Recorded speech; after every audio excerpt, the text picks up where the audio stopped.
आइए, सुनिए, देखिए, समझिए सनातन सत्य। जैसी दृष्टि वैसी सृष्टि, दृष्टि विज्ञान। कुदरत, कुदरती रचना एवं कुदरत के कानून से शाश्वत सुख की प्राप्ति। जोधपुर के परम पूज्य महात्मा उपासक प्रोफेसर डॉक्टर सोहन राज तातेड़ के निर्देशन में सनातन सत्य। जैसी दृष्टि वैसी सृष्टि, दृष्टि विज्ञान।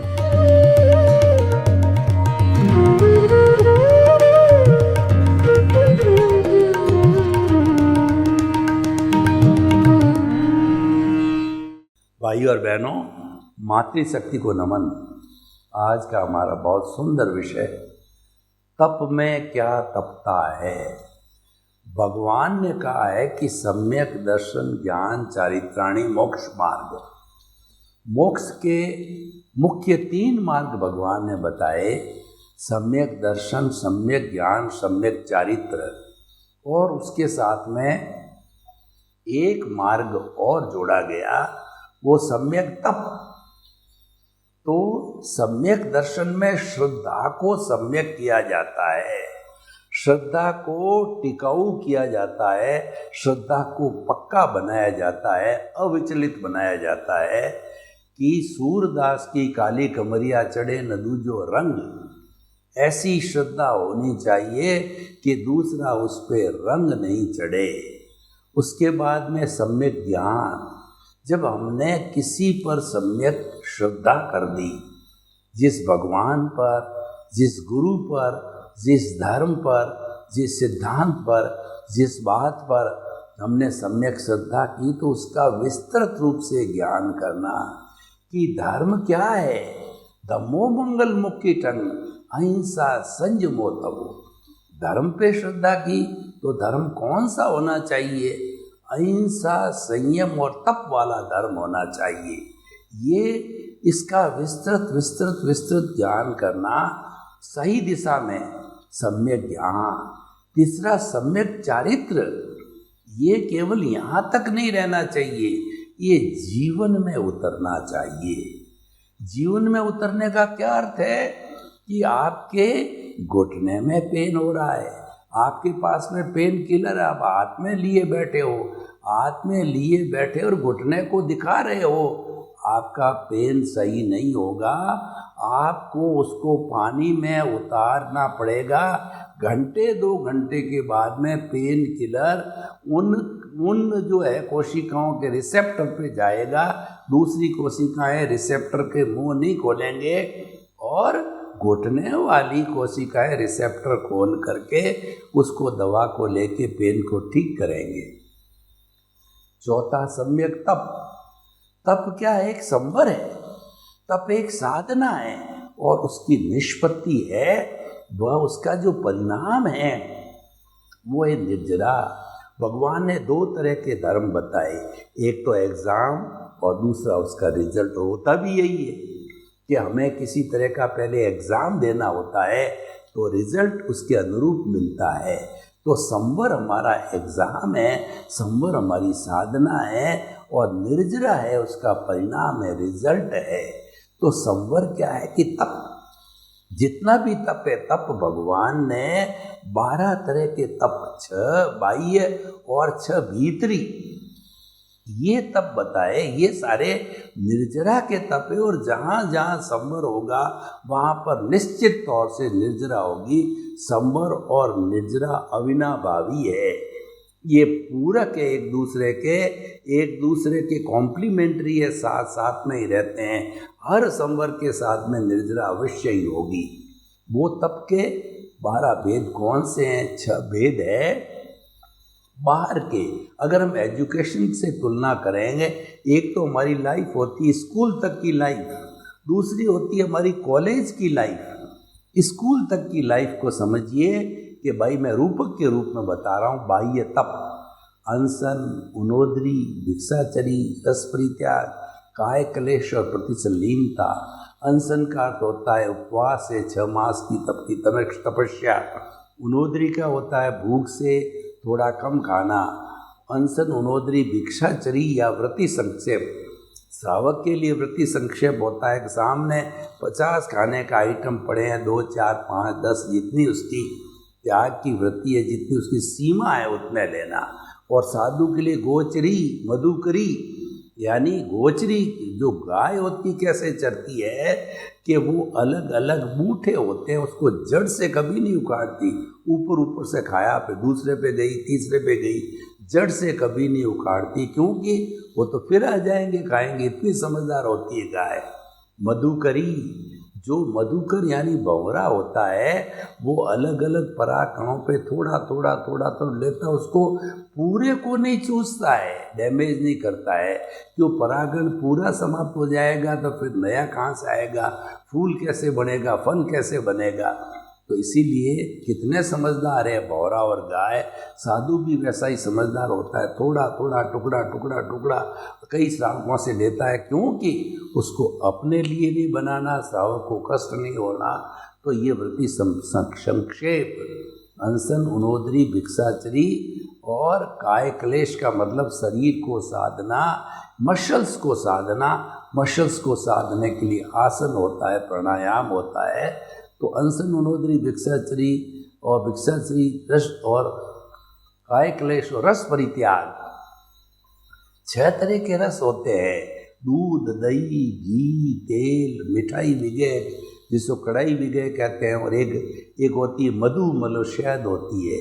इन सब को जो है वो नियंत्रण में रखना, क्योंकि ये सारे लेंगे तो शरीर जो है में मादकता आ जाएगी, कामुकता पैदा हो जाएगी, से वीर्य जो उछाले मारने लगेगा। तो 1 छोड़ा, 2 छोड़ा, 3 छोड़ा, 4 छोड़ा, जितने आप छोड़ सकते हैं उतने जो है रसों को छोड़ा जाए। तो अनशन उनोदरी भिक्षाचरी रस परित्याग काय कलेश और प्रतिसल्लीनता, जो इंद्रियां बाहर की ओर जा रही है, स्पर्शन रसन घ्राण चक्षु श्रोत्राणी इंद्रियाणी, उनको भीतर खींचना। बाहर जाएगी तो बाहर के नए नए जो है वो दृश्य लाएगी, हमको डिस्टर्ब करेगी। हमको तो भीतरी जगत में रहना है, उनको भीतर खींचो और उनको जो है प्रभु की आराधना में लगाओ। ये स्कूली एजुकेशन, यानी उन लोगों के लिए जो प्रारंभिक साधना करना चाहते हैं, तपस्या करना चाहते हैं, निर्जरा करना चाहते हैं। अब कॉलेज एजुकेशन वाले प्रायश्चित का अर्थ हो गया पश्चाताप करना, अतिक्रमण का प्रतिक्रमण करना। हमने किसी के साथ में गलती कर ली, बुरा व्यवहार कर लिया, उसे क्षमा याचना करना, खमत खामना करना, सॉरी फील करना, प्रायश्चित। विनय का मतलब हो गया बड़ों को आदर देना, प्राणी मात्र को आदर देना, मन के अंदर क्रोध, अहंकार, माया, लोभ बिल्कुल नहीं आने देना, समता भाव रखना, ये विनय है। प्रायश्चित विनय वही वृत्ति है। साधुओं के लिए वह तो ग्लान साधु है, उनकी सेवा करना, शुश्रूषा करना, गोचरी लाना, पानी लाना, उनको हर तरीके चित्त समाधि पहुंचाना। और गृहस्थी के लिए माँ बाप, बड़े बुजुर्ग और जो है अपने वरिष्ठ नागरिक है, उनकी सेवा करना, अग्लान भाव से उनकी सेवा करना वही व्रत है। प्रायश्चित विनय वही व्रत। स्वाध्याय, खुद का अध्ययन करना, मैं कौन हूँ, मैं कहाँ से आया हूँ, मुझे कहाँ जाना है, आत्मा क्या है, कर्म क्या है, बद्ध आत्मा क्या है, मुक्त आत्मा क्या है, ये स्वाध्याय। ध्यान, किसी एक विषय पर, एक ही इष्ट पर, एक ही भगवान पर, एक विषय पर अपनी सारी ताकत को लगा देना। वो ताकत इतनी फलीभूत होती है, कार्मण शरीर हिलने लग जाता है, उसमें टर्बुलेंस, उसमें भूकंप आ जाता है, क्योंकि हमने एकाग्र किया। आपने कभी प्रिज्म देखा होगा स्कूली एजुकेशन में, तो प्रिज्म के ऊपर जो है वो लाइट गिराई जाती है सूर्य की, दूसरी तरफ रिफ्रैक्शन होता है। उस रिफ्रैक्शन एक बिंदु पे जहाँ रिफ्रैक्शन होता है, उसको अगर हम पीछे एक अखबार पे लगाएं तो उस बिंदु पे सारी किरणें आकर के रिफ्रैक्टिव होती है। तो आप काफ़ी देर तक उस कागज़ को रखोगे, कागज़ जलने लग जाएगा। इतनी बड़ी ऊर्जा पैदा हो जाती है एकाग्रता से, ध्यान से जो है हम कुंडलिनी जागरण कर देते हैं। हम सारी शक्ति को जो है शक्ति केंद्र से सहस्त्र सार तक ले जाते हैं। तो और अनशन उनोदरी भिक्षाचरी रसप्रत्या काय क्लेश प्रतिसल्लीनता, और उसके बाद के अंदर जो है प्रायश्चित विनय वैयाव्रत स्वाध्याय ध्यान, ध्यान जो शुक्ल ध्यान तक जाता है ध्यान, और व्युत्सर्ग का मतलब हमारी अंतिम अवस्था आ जाती है 14वां गुणस्थान अ उ री ल 5 शब्द बोलते हैं, जितने के अंदर हमारा पहले जो है मन का व्युत्सर्ग होता है, वचन का होता है, फिर काया का व्युत्सर्ग होता है।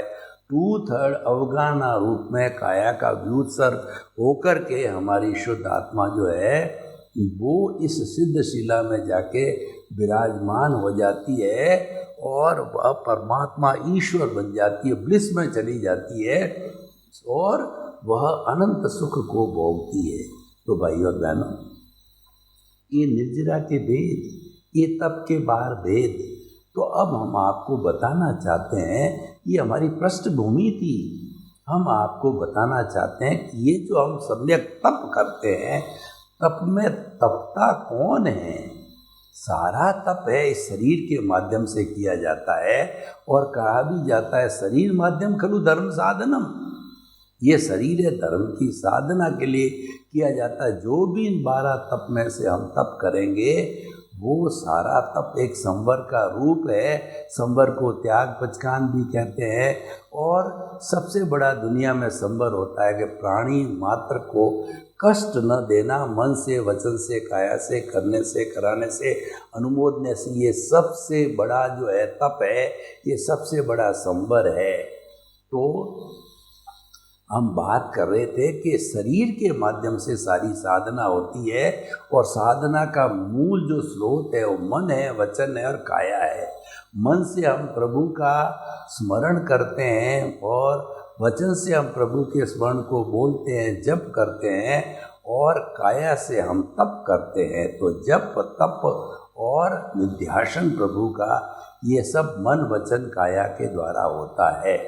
तो ये हमारी साधना के साधन हैं। तो इन सब साधन को जो शरीर से किया जाता, शरीर के लिए यहाँ ये भी बात और भी कही जाती है कि शरीर व्याधि मंदिरम, शरीर है ये व्याधि का मंदिर है, और इसमें व्याधि हर क्षण आती रहती है।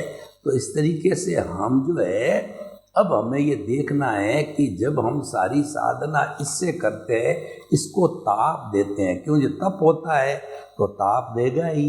जैसे कि तप का जो लक्षण है वो ताप देना। वस्तु साहो धर्म, वस्तु का स्वभाव है, उसका धर्म होता है। जो अगर अग्नि है तो उसका धर्म क्या है कि तपाना। तो तप भी एक अग्नि है, तो ये तपाएगी। और पानी शीतल है, उसका जो गुण क्या है, लक्षण क्या है? शीतलता देना। अगर ठंडे पानी में हाथ डालो और ये उम्मीद रखो कि गर्मी मिलनी चाहिए, नहीं मिलेगी।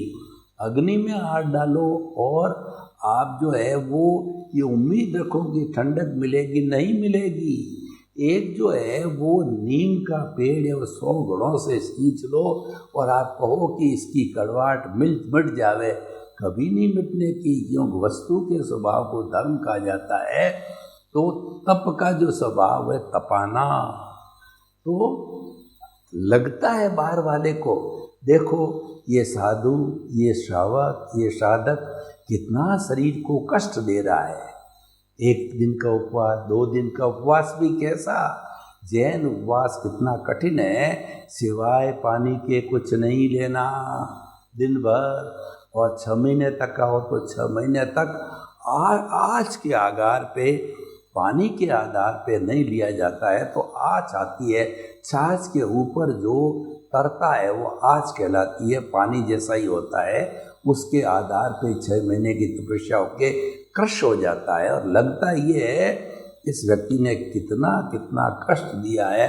और डॉक्टर लोग कहते हैं बीमार पड़ जाएगा, स्वर्ग सिधार जाएगा, और वो तो कहते हैं कि 6 महीने की तपस्या असंभव भी कहते हैं। खैर वो उनका विषय है, वो जब नापते हैं सारा तो मालूम पड़ता है कि ये तो एक कहना चाहिए अच्छे रहा है, ये तो एक अलग ही विशिष्ट बात हो गई।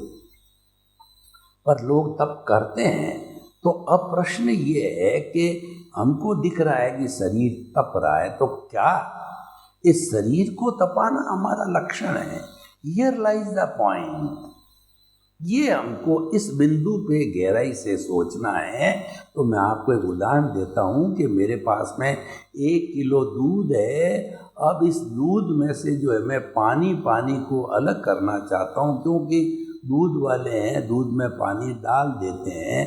तो दूध में से पानी को अलग करने के लिए जो मैं इसको गर्म करता हूँ, तो गर्म करने के लिए क्या है कि मैं अगर सीधा डाल देता हूँ तो स्टोव बुझ जाएगा और दूध भी खराब हो जाएगा। मैंने एक भगोला लिया, भगोले के अंदर पानी मिश्रित दूध को डाला, अब उसको अग्नि लगाई, गर्म किया। तो गर्म करने से क्या होता है कि जो पानी होता है वो जलने लगता है, यानी उस पानी के बीच के अंदर जो हवा होती है, हवा के परमाणु हैं वो बुलबुले होकर के ऊपर उठते हैं। उसको टेक्निकल भाषा में टर्बुलेंस कहा जाता है। वो टर्बुलेंस उठते रहते हैं और सरफेस के ऊपर जाते रहते हैं। और जब सारी टर्बुलेंस हो जाती, सारी हवा जो है वो निकल करके ऊपर आ जाती है बुलबुले बन करके, तो पानी पूरा उड़ जाता है, समाप्त हो जाता है, दूध रह जाता है। तो भाइयों और बहनों, आप भावना बातें रहो, आज 24 ही घंटा जागृति में रखो। हे सिमंदर स्वामी भगवान, मुझे शीघ्र आपके चरणों में बुलाओ।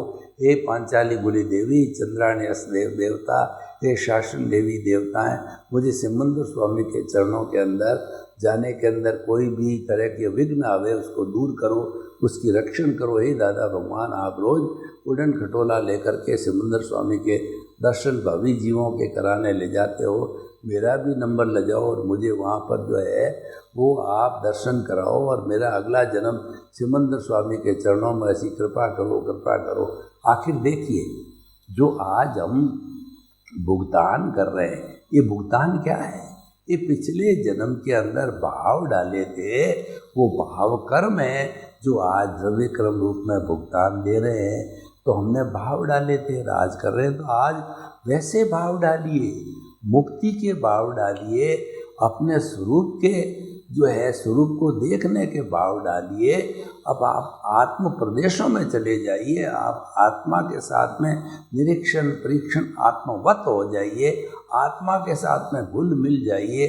आपका सारा संपर्क दृष्टि विज्ञान, ज्ञाता दृष्टा, भेद विज्ञान से होकर के आपकी दिशा उन्मुखी हो जानी चाहिए। आपका जीवन कोमलवत हो जाना चाहिए, आप विदेह बन जाने चाहिए कि जो कुछ भी चल रहा है उसको देखते रहो, क्योंकि उसमें आपकी कोई भी स्वतंत्रता नहीं है फेर बदल करने की, करेक्शन देने की।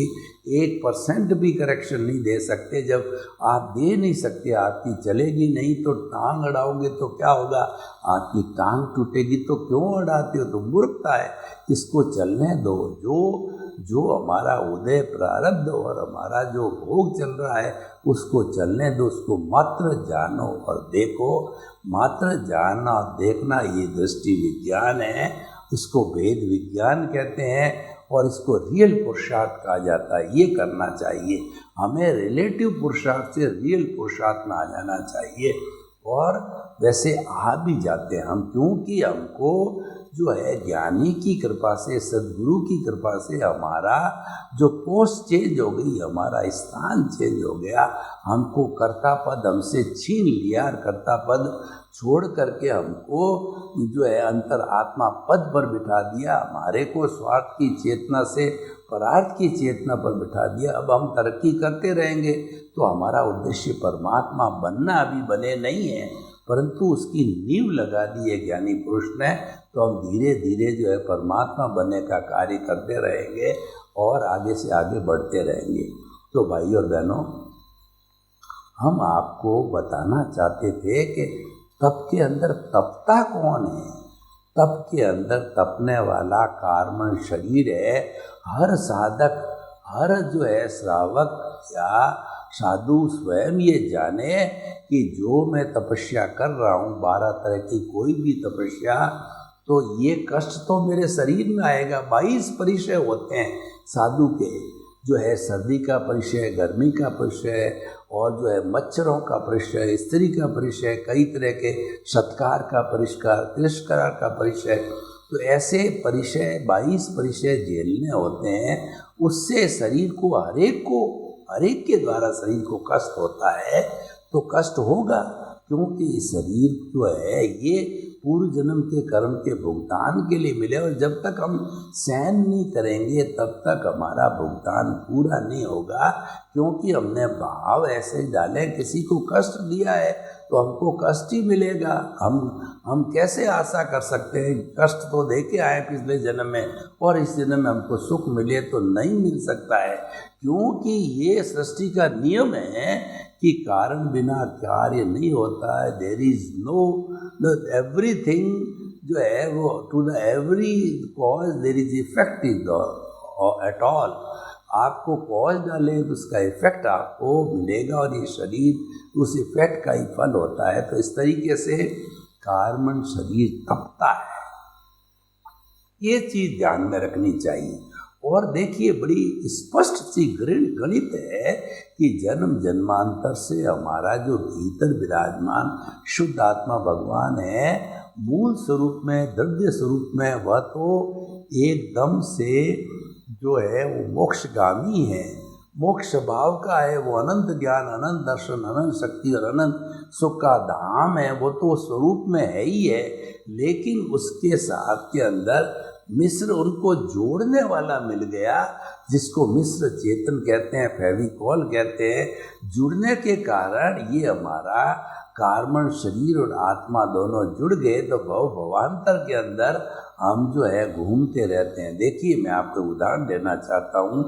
उदाहरण, कहानी, मुहावरों के द्वारा जो स्थिति बहुत स्पष्ट हो जाती है। तो उदाहरण देखिए कि एक तरफ हमारे पास वेल फिनिश्ड लकड़ी है और एक तरफ सनमाइका है।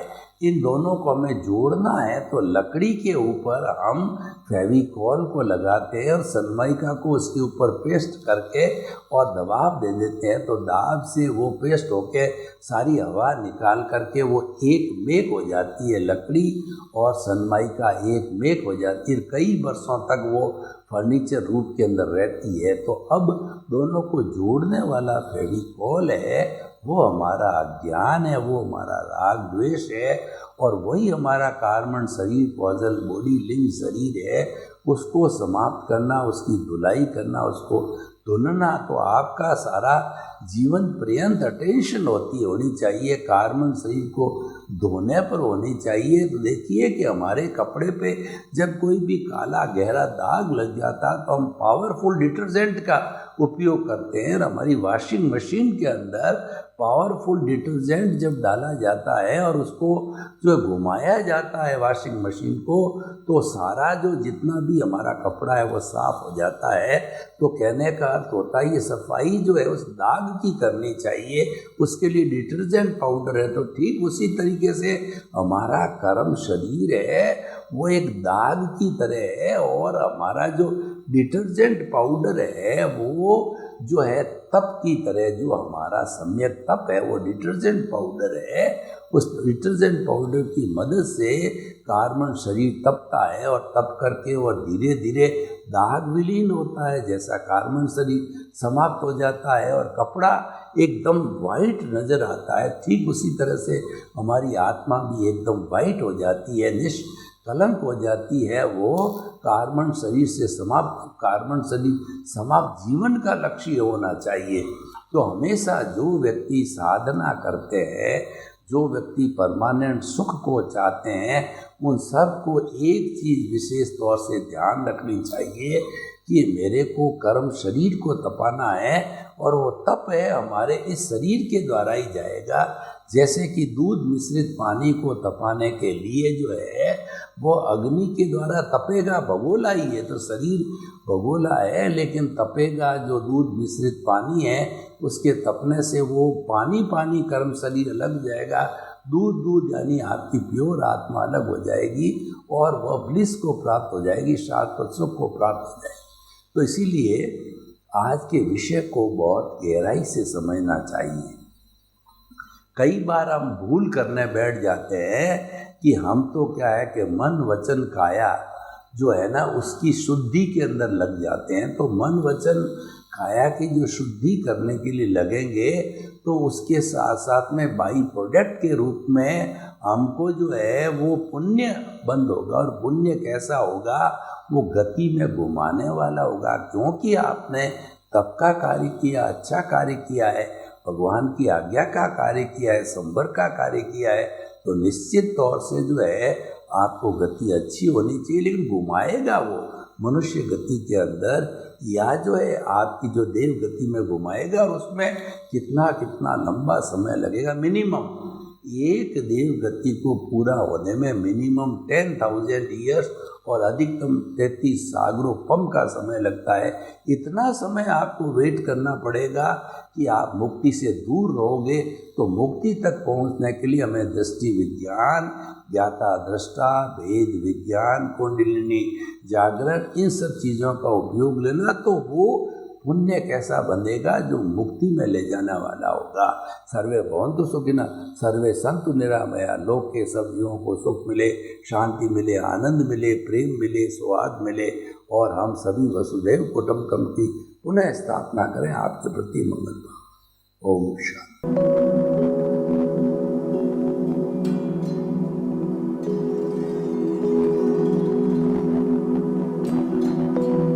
एक ऐसा अंतर्राष्ट्रीय ख्याति प्राप्त मानव जो गुरु प्रेरणा से पिछले 20 वर्षों से वानप्रस्थ जीवन जीते हुए 24 घंटे मानवता की सेवा में संलग्न है। एक ऐसा मानव जो अभी राष्ट्रीय, अंतर्राष्ट्रीय टीवी चैनलों पर 7,500 एपिसोड के माध्यम से सनातन सत्य, आत्मविज्ञान एवं पुनरुत्थान व्यवहार एवं निश्चय जगत के जीवनोपयोगी विषयों पर हृदय स्पर्शी प्रवचन कर चुका है। उस मानव का नाम है महात्मा उपासक प्रोफेसर डॉक्टर सोहन राज तातेड़। प्रोफेसर तातेड़ द्वारा योग, दर्शन, शिक्षा विषयों पर रचित पीएचडी स्तर के 250 शोध ग्रंथ भारत के 100 प्रतिष्ठित विश्वविद्यालयों में शोधार्थी पढ़ रहे हैं, तथा वे सभी शोध ग्रंथ वहां की सेंट्रल लाइब्रेरियों में उपलब्ध हैं। महात्मा सोहन राज ने अभी तक हजारों स्कूलों, कॉलेजों, विश्वविद्यालयों एवं संस्थाओं में सेमिनार, वर्कशॉप, कैंप लगाकर लाखों विद्यार्थियों को योग, दर्शन, शिक्षा का प्रशिक्षण देकर उन्हें सुसंस्कारित किया। डॉक्टर तातेड़ ने भारतीय संस्कृति उत्थान के 4,000 से अधिक समसामयिक विषयों पर आर्टिकल लिखकर ऑनलाइन जर्नल, पत्रिकाओं, वेबसाइट्स पर प्रकाशित किया, जिसका उपयोग लाखों पाठक कर रहे हैं। उपासक तातेड़ के 5,000 से अधिक आज का सुविचार, आज का शुभ संदेश, आज का मंगल भावना योग आदि चिंतन websites, Twitter, blogger, Facebook, YouTube माध्यमों से लाखों लोग अपना जीवन निर्माण कर रहे हैं। मानवता के मसीहा ऐसे महामानव महात्मा सोहन राज तातेड़ के प्रोफाइल को अभी तक विश्व के 20 लाख दर्शक यूट्यूब पर, 12 लाख गूगल पर एवं लाखों दर्शक फेसबुक, ब्लॉगर, ट्विटर और इंस्टाग्राम पर देख चुके हैं।